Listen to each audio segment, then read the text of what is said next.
Bueno, abrumada estoy aquí en Madrid. ¿Quién me lo iba a decir? Anoche estaba en una sala de partos, se escribió a la organización diciendo que no sabía si iba a poder venir. Al final he podido asistir al parto esta madrugada, he podido darme una ducha y aquí estoy para hablar de menopausia y corazón delante de compañeros cardiólogos y hablar de algo que está fuera de mi zona de confort totalmente. Voy a intentar hacerlo lo mejor posible, pero lo primero, daros las gracias a todos por estar aquí. Creo que es muy importante, como decía la doctora Leticia, cada vez más, ¿no?, posicionar la importancia de la enfermedad cardiovascular en la mujer y sobre todo en esta etapa que ahora se está poniendo de moda, pero que creo que cuanto más ruido y más oportunidades nos den para hablar de la menopausia y ese cómo se dispara, ¿no?, ese riesgo cardiovascular a esta edad, pues bueno, vamos a aprovechar esta oportunidad. Entonces, bueno, lo primero empezar por destacar esta etapa de nuestra vida, ¿no?, en la que estamos algunas de nosotras, que no es nada más y nada menos que 1/3 de la vida de las mujeres, contando con que la edad media en la que las mujeres tenemos la menopausia aquí en España es aproximadamente los 51 años, pues si la esperanza de vida aproximadamente son unos 86, 1/3 de nuestra vida la vamos a pasar en esta etapa de la vida de la que poco se habla, pero que creo que cada vez estamos haciendo más ruido y mejor, que es la menopausia. Para que entendáis un poquito, no sé hasta cuánto sabéis y por tanto lo voy a repasar porque sí que hay términos que son importantes, consideramos menopausia fisiológica porque es la edad a la que nos tocaría a todas tener la menopausia, es decir, nuestra última regla. La franja comprendía entre los 45 y los 55 años, siendo los 51 años la edad media habitual. Todo lo que esté por debajo de 45, y hago un poco de hincapié porque ahí se acentuará el riesgo cardiovascular, porque una mujer quedará precozmente desprotegida de esos estrógenos, sería una menopausia temprana por debajo de 45 y una insuficiencia ovárica primaria por debajo de los 40 años. En estas mujeres hago un pequeño hincapié porque el tratamiento hormonal sustitutivo sería de una importancia trascendental, como veremos más adelante. Entonces, bueno, ya un poco os lo he explicado con la diapo, ¿no? Perimenopausia sería pues esos 10 años, dependiendo de cuando has tenido ese cese de la actividad ovárica antes de la última regla. Pero esto ya os lo he dicho todo de memoria. Por curiosidad, quería destacar que la andropausia, es decir, la bajada de testosterona en los hombres, se da de una forma mucho más paulatina. Los hombres también tienen una bajada de testosterona, como nosotras de estrógenos, pero es mucho más paulatina. Nuestros ovarios, que serían la definición ya más per se de menopausia, es cuando dejan de funcionar. Menopausia en sí significa la última regla de una mujer.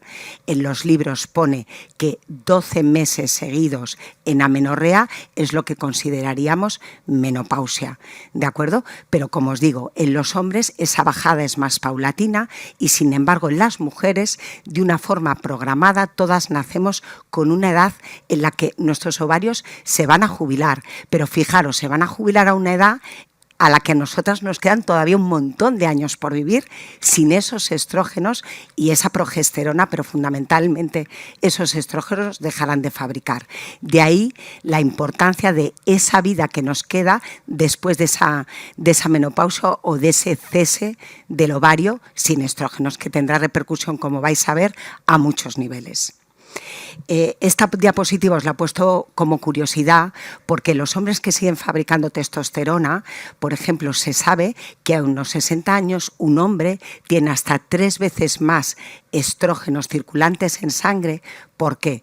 Porque la testosterona a nivel cerebral y a nivel de grasa subcutánea se puede transformar en estradiol y en estrona y por tanto un hombre de 60 tendrá hasta 3 veces más cantidad de estrógenos que una mujer en menopausia de 60 que no esté tratada. Con lo cual imaginaros la importancia del déficit estrogénico en nosotras a esa edad. Bueno, Ya os lo he ido adelantando porque con las diapos ya un poco me lo sé, os lo voy diciendo. Es decir, la trascendencia del estrógeno y del papel de nuestros ovarios va mucho más allá del sistema reproductivo. Y hasta que no lo dejemos claro, no vamos a poder avanzar. No es un tema de que nuestros ovarios dejen de funcionar y ya no veamos más la regla. Yo creo que ahora ya cada vez más todas y todos, que agradezco que haya hombres en esta sala, porque estoy habituada solo a hablar con mujeres, sabemos que el papel de los estrógenos va mucho más allá de un papel reproductor, ¿no? Y que tenemos receptores estrogénicos desde el cuero cabelludo hasta el dedo gordo del pie. Y por tanto, cuando estos empiezan a caer a partir de esos 45 o 50 años, vamos a tener un espectro de síntomas que abarcan un montón de cosas a nivel cognitivo, a nivel emocional, a nivel osteoarticular y a nivel, como no, cardiovascular. Y ahí es donde vamos a hacer hincapié, porque al final, por lo que nuestras mujeres consultan, que son esos síntomas visibles de los que tanto nos hablan, esos sofocos que parece que es lo único que tenemos, no deja de ser una punta del iceberg de lo que vemos, porque son los síntomas invisibles, los que no notamos, los que veis los cardiólogos en consultas, lo que realmente nos acaba matando a todas. Entonces, lo que os he comentado, ¿no? Podríamos dividir los síntomas que da este déficit estrogénico en síntomas visibles, que son los que normalmente vemos nosotros, sobre todo ginecólogos, endocrinos, me imagino, en consulta, que son mujeres pues con un síndrome vasomotor muy acuciante, que no son solo sofocos, son palpitaciones, son sudoraciones nocturnas, muchas veces ellas mismas te reflejan ansiedad, una sensación clara de taquicardia, no descansan. El estrógeno tiene un papel fundamental para la conciliación del sueño. Aparte tienes un vaivén emocional, que yo os diría que es un temazo. En perimenopausia, en menopausia, emocionalmente estás muy inestable.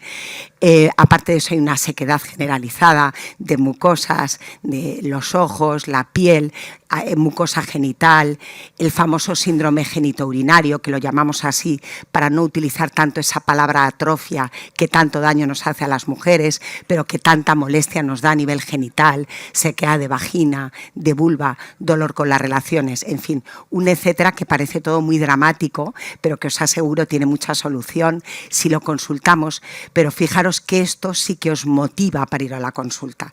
Sin embargo, todos esos síntomas invisibles que no vemos son los que realmente nos van a invalidar, como es la osteoporosis, que también poco se habla, la encontramos muy aburrida, los ginecólogos sabemos muy poco, parece de osteoporosis, pero es verdad que el hueso es muy importante y al final, como os digo, es lo que nos invalida y por lo que estamos hoy reunidos, que es el sistema cardiovascular, que al final es la primera causa de muerte, ya lo ha dicho la doctora, de las mujeres a mi edad. Y eso creo que poco se habla y además poca conciencia hay entre las mujeres de saberlo. La gente se cree que es el cáncer el que nos mata y con todas mis disculpas, el cáncer de mama está estudiadísimo, habladísimo, tenemos mucho miedo al estrógeno por si nos provoca cáncer de mama, pero sin embargo a esa tensión arterial que nos sube, a ese colesterol que veo continuamente en las analíticas de mis pacientes que se dispara, que me juran y me perjuran, como lo mismo, me muevo lo mismo, mira cómo está este colesterol y encima me he ido al médico de cabecera y tengo la tensión por las nubes. Esto no lo sabemos y esto es lo que realmente va a ser una primera causa de muerte y eso es lo que yo creo que aquí es muy importante que tengamos todos y todas claros. Bueno, he sacado este dato porque es que es así, cada minuto, no sé si alguien de aquí me quiere corregir, pero aproximadamente cada minuto va a morir una mujer en el mundo por una enfermedad cardiovascular. Son datos que llaman mucho la atención y es lo que quiero, concienciaros de la importancia del tema que estamos hablando hoy. Lo que hemos dicho es la primera causa de mortalidad en el mundo occidental. Prácticamente 1 de cada 3 vamos a morir de esta causa. Por tanto, dejemos de pensar que esto va solo de hombres, chicas, que va de nosotras también y que por tanto es muy importante que lo sepamos. Es una enfermedad que está infradiagnosticada porque, como os digo, muchas veces no nos damos cuenta, no acudimos a la cardióloga, como dice la doctora, porque no tenemos edad, no está incluido a veces en en nuestro sistema de revisiones anuales y no estamos mirando pues nuestro motor y nuestra batería. Entonces está infradiagnosticada, infratratada y nosotras no la percibimos como un problema real de salud. Hasta cuando preguntamos a las mujeres, solo un 8% de nosotras consideramos que es un tema que realmente es importante. Fijaros qué cifra tan bajita para la relevancia que tiene y no deja de llamarnos a todos la atención. Entonces, bueno, yo creo que aquí me sabe hasta mal que sea un poco de perogrullo lo que voy a decir, pero ¿qué pasa cuando los estrógenos caen? ¿Qué pasa en nuestro sistema cardiovascular? Porque realmente es dramático el impacto que tiene la caída de estrógenos en nuestro sistema cardiovascular.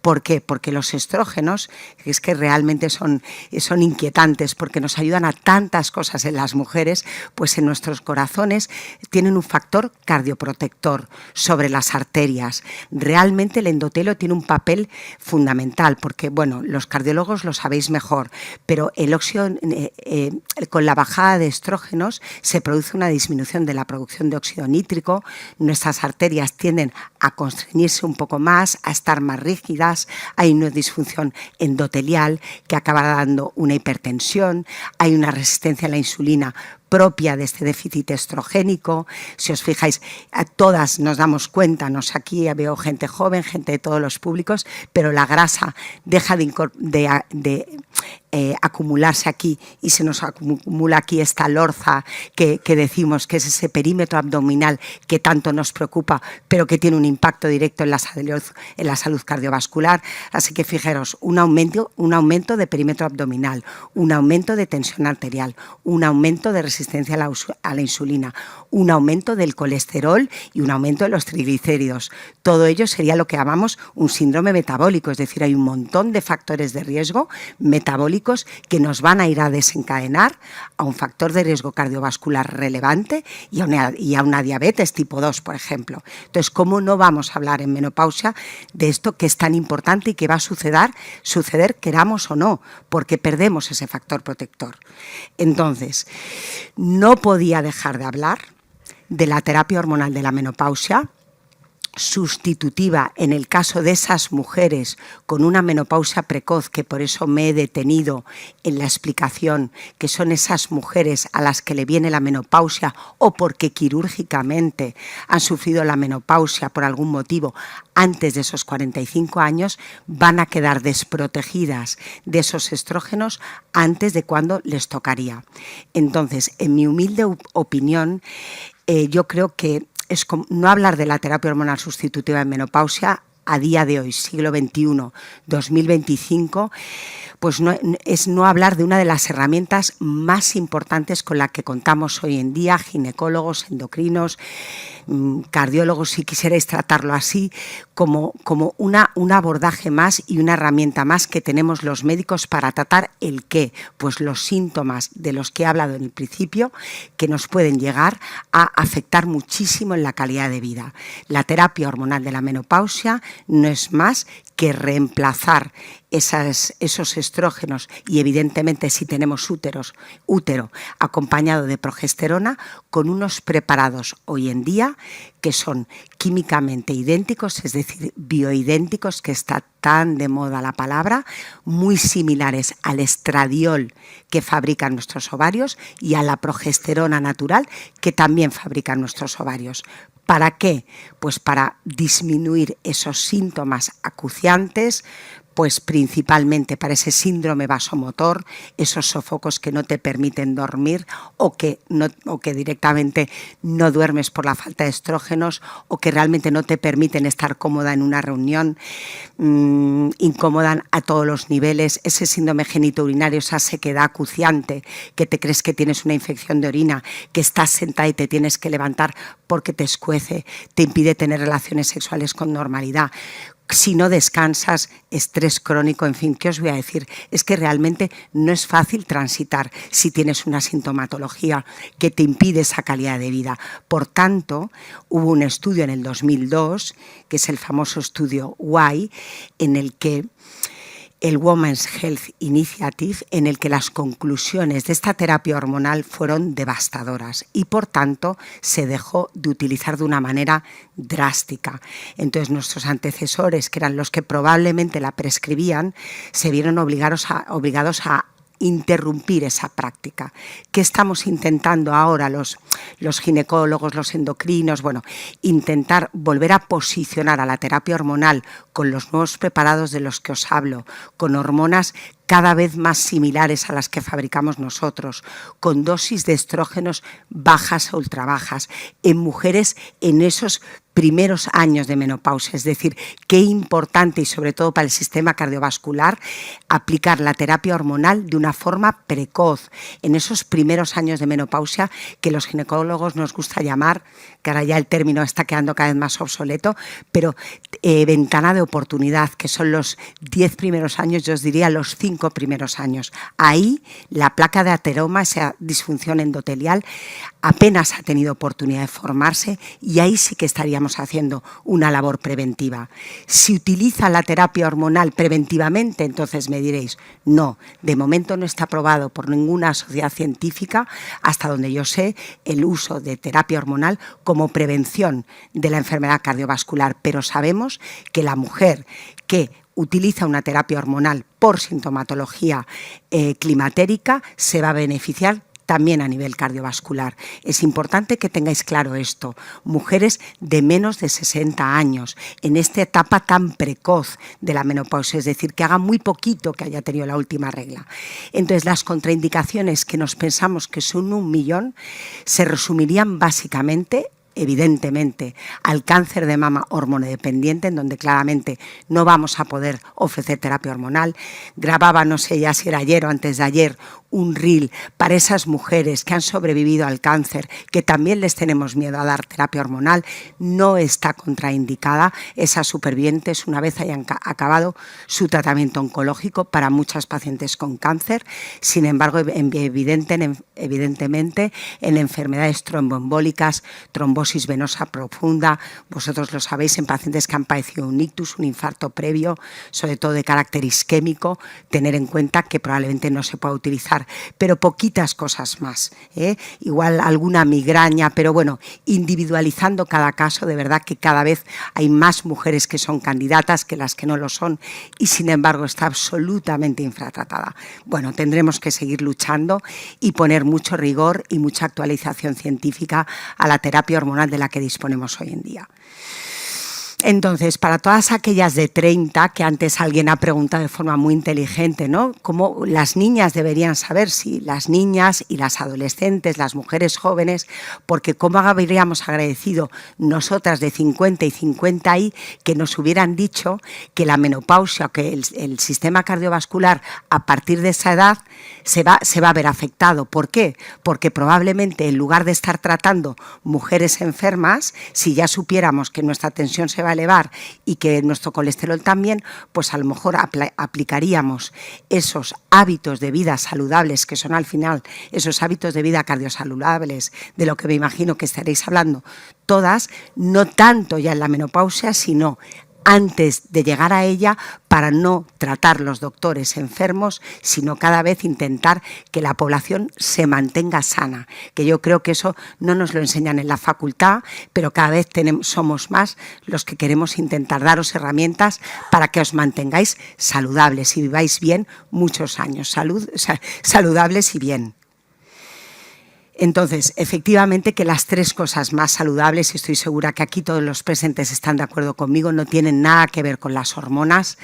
Evidentemente son el tabaco, que yo creo que aquí los cardiólogos tienen claro que es el enemigo número 1, no sé si el 1, pero uno de ellos, de nuestro corazón. Otro enemigo es el que ha hablado la doctora previamente, es que no nos podemos escapar, el sedentarismo. Yo creo que es el mal de nuestro siglo, y curiosamente en mujeres hay un sedentarismo muy acuciante. Parece que la mujer siempre tiene ese papel de cuidar, pues cuando eres madre parece que tienes que cuidar y que no sacas tiempo nunca para ti, y equivocadamente hemos equivocado eso, hemos confundido eso con hacer las cosas mejor, y yo tengo que discrepar porque creo que el cuidarnos a nosotras o el autocuidado no es algo egoísta, es algo que tenemos que hacer por nosotras mismas para ser mujeres funcionales durante muchos años, envejecer con salud y poder estar disfrutando de esta etapa con mucha más alegría. Y como no, ha dicho una nutricionista, pero sabe que soy una firme defensora de que somos lo que comemos y que por tanto la alimentación forma parte también de una buena salud cardiovascular. Me he ido para atrás, yo creo. De nutrición saben mucho más las nutricionistas que yo, pero evidentemente el abordaje nutricional en menopausia nada tiene que ver con el estar delgada y con el contar calorías o con una dieta restrictiva de doctora que bien. Me he puesto, además, todas coincidimos en que no vale de nada la lechuguita y el pollo a la plancha para perder kilos. En menopausia esto no funciona así, chicos. El metabolismo está muy ralentizado también por el déficit estrogénico, y la manera de activar este metabolismo va a pasar siempre por hacer ejercicio. Y bueno, me sonrío porque sé que soy muy pesadita con el ejercicio de fuerza y con la ganancia de masa muscular, pero es que es otro temazo del que creo que hablamos poco, porque si hablamos de la pérdida de masa ósea y hablamos del sistema cardiovascular, no podemos dejar de hablar que la sarcopenia empieza a producirse, la pérdida de masa muscular empieza a producirse inevitablemente a partir prácticamente de los 35 años. Así que esto sí que ya va para todas. Y ese músculo nos va a salvaguardar de esa osteoporosis, va a hacer de escudo de nuestros huesos.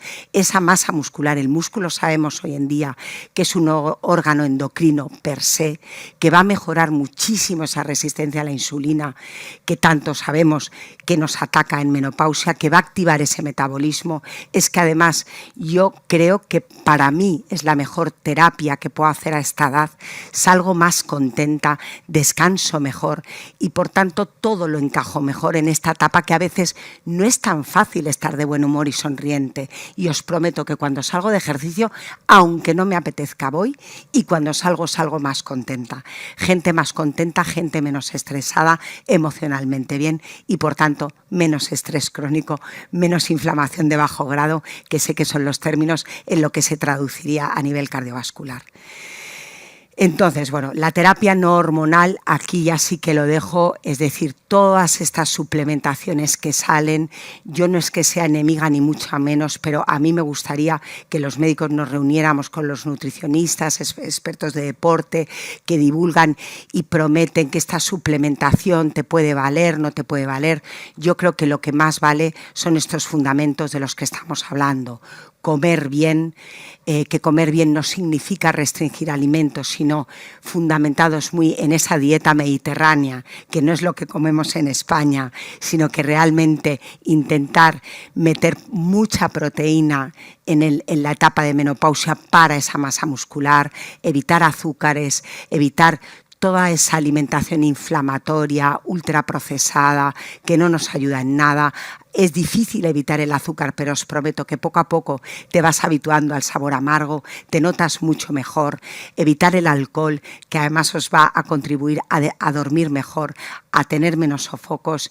Eso sería, pues para mí, fundamental, os lo he dicho muy claro, el ejercicio, no solo de fuerza, está muy bien, evidentemente el ejercicio también cardiovascular, ¿por qué no también el yoga para ganar en equilibrio? Es decir, moverse, evitar el sedentarismo, descansar, que la falta de estrógenos tan difícil te lo hace a veces, es fundamental el descanso, y algo que lo tengo totalmente pendiente, que es el manejo del estrés.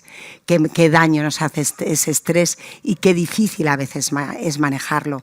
Supongo que cada uno de vosotros tendrá su manera. Yo es el ejercicio, pasear con mi perro y no se me ocurre mucho más, porque a mí el mindfulness no me funciona. Entonces no me puedo estar sentada escuchando a alguien o el yoga, por ejemplo, doctora, relájese y túmbese. No puedo conseguirlo. La acupuntura a mí me funciona.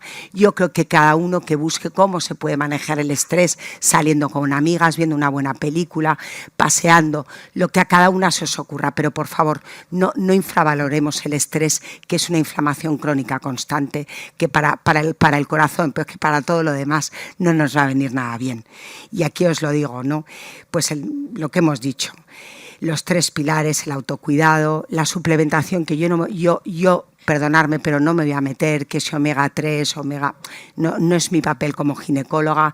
Creo que habrá seguro otros ponentes más indicados para hablar en profundidad de ello. Otra cosa que sí quiero recalcar, como ha hecho mi compañera cardióloga, no esperéis a consultar al ginecólogo porque las guías digan que es que menopausia son 12 meses sin tener la regla. Más de una paciente me decía, Mer, yo es que llevaba 10 meses sin regla y ya pensaba que te tenía que venir a ver, pero es que me ha venido la regla. Y digo, bueno, pero si te encontrabas fatal, mujer, ven a verme antes. Es decir, cualquier mujer, y además ya habéis visto la perimenopausia, son 10 años antes, con lo cual cualquier mujer en torno a los 40 que no se encuentre bien, que empiece a no reconocerse, que para mí ese es el síntoma, yo creo que más repetimos, es que no soy la misma, me enfado, que bueno, nos pasa a las mujeres en diferentes etapas, pero bueno, me enfado por cualquier cosa, es que todo me sobrepasa, fíjate, ya empiezo a tener reglas, ciclos más cortos, me ha faltado un mes la regla, no continuamente consultar, pero ya signos de alarmas que a ti ya te están incomodando, no te esperes a los famosos 12 meses a consultar. Ese sería mi mensaje. Y lo que hemos dicho aquí todos, la importancia de estar todos aquí reunidos es poner el corazón, ¿no? Que aquí me han dado esto monísimo, poner el corazón en el centro, porque sí que va de nosotras, sí que es importante saber que la enfermedad cardiovascular a mi edad es la primera causa de muerte y creo que poco se habla. Y tenemos herramientas para prevenirla y para llegar a esta edad de una manera muchísimo más saludable. Y de verdad, muchísimas gracias a todos por dejarme ocupar este espacio en vuestros corazones y en este ratito de charla.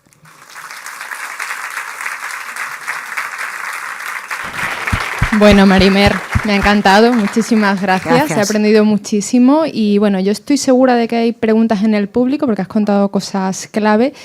Yo sí que te quería hacer una pregunta. Los cardiólogos, como tú has dicho, siempre estamos un poquito ahí con el tema de la terapia hormonal sustitutiva, ¿no? Con todos los estudios aquellos que salieron, la controversia. Has dejado claro los casos en los que estaría contraindicado, pero yo te quería preguntar, en un paciente en prevención primaria, sin una enfermedad establecida, pero que a lo mejor tenga algún factor de riesgo cardiovascular, ¿se podría plantear terapia hormonal sustitutiva o si se necesitaría hacer, cuando tú te planteas este tratamiento en este perfil de pacientes, una valoración cardiológica, una valoración por el médico de cabecera, por un cardiólogo? ¿Cómo lo hacéis habitualmente? Bueno, yo te diría que es lo que te digo, queda muy, muy claro que en mujeres por debajo de 45 es casi no una negligencia, pero una mala praxis, ¿no? El no poner la terapia hormonal encima de la mesa a una mujer que se le ha retirado la regla antes de cuando le tocaría, porque todos esos años que va a llegar en desventaja, ¿no? Con respecto a cuando le tocaría. Ahora, no hay ninguna guía, ni la española, ¿no? Ni la Asociación Española de Estudio de la Menopausia, ni la europea ni la norteamericana que apruebe, ya me gustaría, pero bueno, es que al final, como a título preventivo cardiovascular, no. La osteoporosis quizás sí. Y entonces a tu pregunta, que es muy interesante, imagínate una paciente, por ejemplo, se me plantea a mí en consulta con 50 y bastantes, que tienes un poco de miedo porque tiene un poquito de sobrepeso, pero realmente no duerme, está con unos sofocos que la matan, quiere perder peso, quiere hacer ejercicio, me lo promete, pero no sabe muy bien cómo empezar. Pues antes quizá de una terapia hormonal, a mí me gusta consultar con algún cardiólogo compañero, ¿no? Y ver que le haga un chequeo generalizado, porque yo le puedo mirar lo que veo en la analítica, tomarle la tensión y poco más. Pero ahora me estáis diciendo que a lo mejor una ecodoppler de las carótidas, ¿no? De estos troncos para ver que no hay una aterosclerosis ya establecida y saber que se lo doy con total seguridad. Es que las dosis, de verdad, Carolina, que estamos tratando actualmente son dosis infrabajas, o sea, estamos aprobando que una chica joven, que poco se habla, igual de que joven de 30, esté tomando un anticonceptivo que es 4, 6 y 8 veces la dosis de la terapia hormonal y un puff de 0,5 miligramos, nos retorzamos en la silla y estemos dando estatinas, ansiolíticos, hipnóticos y antihipertensivo a una mujer de 54. Pues yo creo que eso en el médico de cabecera, nuestros compañeros tienen que ver que antes de polimedicar también tener respeto a esa medicación y a la nuestra perderle un poquito más el respeto, y por eso importante este trabajo multidisciplinar. Fantástico. Sí, doctora Sambola. Sí, quería felicitarte por tu charla, ha sido muy divulgativa. Yo quería hacerte una pregunta que es al contrario, realmente, ¿cuál es el límite de edad para no prescribir? Porque esto... Pues quiero contestarte actualizadamente, es que no lo hay. Bueno, o sea, es que existen realmente algunos documentos desde la Sociedad Europea de Cardiología que recomiendan no iniciar la... ¿Iniciar o dejarla? No, iniciar a partir de los 60 años. Claro, te lo he puesto. Pensé que me decías si no había límite para dejarla. Y después la otra cosa, sí, pero o sea, ¿se tiene que continuar toda la vida? No, es que, a ver, punto 1, a una mujer de 60 le darías terapia hormonal, te lo tienes que pensar muchísimo, porque ya depende, claro, es que a lo mejor es una mujer que ha tenido la menopausia a los 58, es que ahí es donde tú tienes que valorar. Y lo otro, a una mujer de 60 sí o sí tendría que tener mucha sintomatología y que no se le alivia, primero, hábitos de vida saludables, ahí sí que meter un poquito de suplementación, ¿no? Pues si son sofocos, una cimicífuga que ha demostrado mucha utilidad, melatonina, magnesio, lo que fuera para intentar dormir, o sea, apurar en una mujer de 60 todo lo que sea no hormonal y al final consultar previamente con un cardiólogo, porque si no tiene vida, pues ahí a lo mejor utilizar esos preparados de bajísima dosis. Y discúlpame porque pensé que me decías, ¿se tiene que interrumpir alguna edad? Hasta hace poco decían que a los 65, pero cada vez más años. Cada vez más sabemos que si esa mujer vamos año a año reevaluando y su riesgo cardiovascular, mamario, evidentemente, es decir, la revisión ginecológica, nada lo contraindica, podría continuar. Yo te lo digo por pacientes mías, quítales a las de más de 60 que están, doctora, no me lo va a quitar, quítales a las de más de 60 que han vuelto a nacer con la terapia hormonal. Entonces es una negociación que has de llegar en consulta, pero que podríamos alargarla. Muy bien, gracias. A ti. Sí. Hay un par de preguntas en el público, si podemos pasarle algún micro.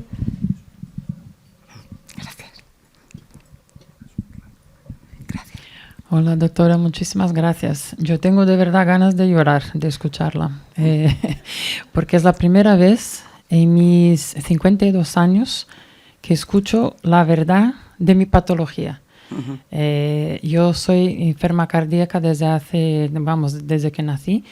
Vengo en representación de la Asociación de Miocardiopatía Hipertrófica. Tengo insuficiencia cardíaca, arritmias y mi riesgo de muerte súbita está en un 3,5. ¿No? Me han dicho que si llego al 4 tengo que ponerme un desfibrilador, pero por todas las otras cosas de salud que tengo no me pueden operar. Entonces, yo he ido yo creo que a más de 10 médicos en consulta en Estados Unidos, aquí en España y en Brasil. Y preguntando, yo estoy en menopausia, ¿no debería estar tomando algo de reposición para proteger mi corazón y evitar que vaya más? Es que ¿sabes qué pasa? Que en tu caso, me vas a disculpar, pero claro, es un corazón que igual ya está enfermo. Es decir, ahí estamos hablando de que la terapia hormonal tiene un papel protector, pero probablemente en estadios iniciales. Yo ahí sí que antes de indicar una terapia hormonal tendría que consultar con todos mis compañeros o tu cardiólogo. ¿Qué te dice? Pero, por ejemplo, todos los síntomas de menopausia que has descrito, sí, claro, los tengo, literalmente todos. Y encima el problema cardiovascular. Entonces, al no tener la protección de las hormonas, pues me parece un poco obvio que mi riesgo aumenta. Entonces, pero que nadie dice, venga, vamos a probar a ver cómo funciona tu organismo. Es que sabes, ¿no? que es lo que te digo, es que no eres una paciente de riesgo cero, ¿entiendes? Es decir, la prevención se hace en un corazón no enfermo, me explico, es decir, la protección se hace en una arteria que ya no tenga la placa de ateroma. A mí me daría mucho respeto, y mira que me gusta utilizar terapia hormonal, pero en tu caso seguro que haré una interconsulta con tu cardiólogo, porque a mínimas dosis de estrógeno no querría saber exactamente qué impacto. Hombre, claro, mejoraría tu sintomatología, pero imagínate que te provoco cualquier empeoramiento de tu función cardíaca, es que no me lo perdonaré en la vida. Pero sí que es un caso francamente interesante, pero que creo que tendríamos que poner en debate con tu cardiólogo, ver qué parámetros tendríamos que mirar pero entiendo, de verdad que entiendo por lo que estás pasando, porque veo cada día mujeres en un estado de menopausia, pues bueno, que no lo estamos pasando bien, pero tu caso justamente es de los que yo hablaría con el cardiólogo. Ya, no, pero ellos no saben, a mí me dicen que no saben. Pues entonces al final es un poco decisión tuya, porque claro, nosotros tenemos las herramientas encima de la mesa y al final la mujer es la que decide o una cosa u otra y a lo mejor te va bien. Realmente es verdad que los preparados actuales le tenemos poco miedo. Es como la paciente que te dice, doctora, yo fíjese lo que le digo, tengo un antecedente de cáncer de mama directo, pero es que yo quiero hacer la terapia hormonal porque esto no es vida. Tampoco los doctores podemos ir haciendo de padres, ¿no? O sea, esta medicina paternalista de yo puedo aconsejarte, quizá que no, pero si es tu opción, pruébalo, porque ¿con qué vives mejor? O sea, al final es muy importante tener en cuenta esto. Gracias. Y una última pregunta que había por el público. Muy buenas tardes. A ver, yo estoy trasplantada de corazón. Tengo 48 años y estoy empezando con los sofocos. Ajá. Claro, se supone que a mí los estrógenos no me los pueden poner, sustitutorios, porque interfiere con la inmunosupresión. Ya probaron con la progestina y la primera noche terminé en urgencias porque me sentó fatal. ¿Conmigo qué se puede hacer? ¿Y has probado fitoterapia? ¿Has probado cimicífuga? ¿Has probado cositas naturales para los sofocos? Es que ese es el problema, que es que yo voy a mi cardiólogo con cosas naturales y me dice, es que yo esto no lo sé. Bueno, mira, yo te digo, le puedes, si quieres enseñar a tu... Bueno, me choca, ¿no?, que tu cardiólogo no sepa, pero la EM, la Asociación Española para el Estudio de la Menopausia, tiene unas menoguías para pacientes, para mujeres, y otras menoguías para profesionales. Y hay una que además la publicaron, yo creo que salió hace menos de un año, ¿de acuerdo?, en donde hablan de la terapia, la fitoterapia, que realmente ha demostrado en estudios médicos tener efectividad. Entonces, igual a tu doctor, si le facilitas eso, puede comprobar si eso tiene un efecto cardiológico. La verdad es que igual pasa con pacientes en tratamiento con cáncer, se sabe que algunos son seguros y otros no. Pero también has probado ejercicio, o sea, estarás haciendo ejercicio. Body pump. Bueno, muy bien. Y un poco, vale, solo ¿cuántas veces a la semana? 2. Bien. Pero que si tengo que aumentar, yo aumento. Yo te diría que 3. Te diría que 3 pues seguro. ¿Y cómo comes? A ver, ese es otro problema. Ajá. Es que tú fíjate si tenemos recorrido, ¿eh? Es que tengo candidiasis intestinal a consecuencia de la inmunosupresión. Bueno, cariño. Es que han puesto los casos complicados. Claro, es que, o sea, soy ginecóloga. Te han puesto los casos complicados, Marina. O sea, yo aquí a todas vosotras diría, bueno, voy a llamar a tu cardiólogo, que por eso tengo amiguitos en Barcelona, pero bueno, ahora ya empiezo a tener amiguitos también en Madrid. A ver, pero estoy tratada, me lleva un PNI. Bueno, pero con lo cual, ahí vamos, tratando la candidiasis intestinal. Bueno. Yo con que no me baje de nuevo a la vagina doy dinero. Pero tú acuérdate que todo lo que te diga el PNI, con todas mis disculpas, sé que me los quiero mucho, que Barcelona está lleno de PNIs, que son estos psiconeuroinmunólogos, que les aprecio muchísimo, vaya por delante. Creo que le tienes que decir también a tu cardiólogo lo que te ha dado. ¿Sabes? Sí, no. Para todos. Sí, eso desde luego, porque hay muchas cosas que me quería mandar y les digo, vamos a ver. Eso es. Vamos a ver. Pero hazme caso, nutrición y ejercicio, sacarle el máximo rédito, manejo del estrés, quitar el alcohol, en el caso de los sofocos, del todo. No bebo agua. Muy bien. Bueno, pues vamos ahí. Bueno, yo creo que esto pone de relevancia la importancia, ¿no?, de la coordinación entre cardiología y ginecología, que tenemos mucho trabajo por delante porque hay casos muy complejos como los que tenemos ahí, que sin duda necesitan de la colaboración. Muchísimas gracias, Gracias a Mari Mer. vosotros. Un aplauso. Gracias.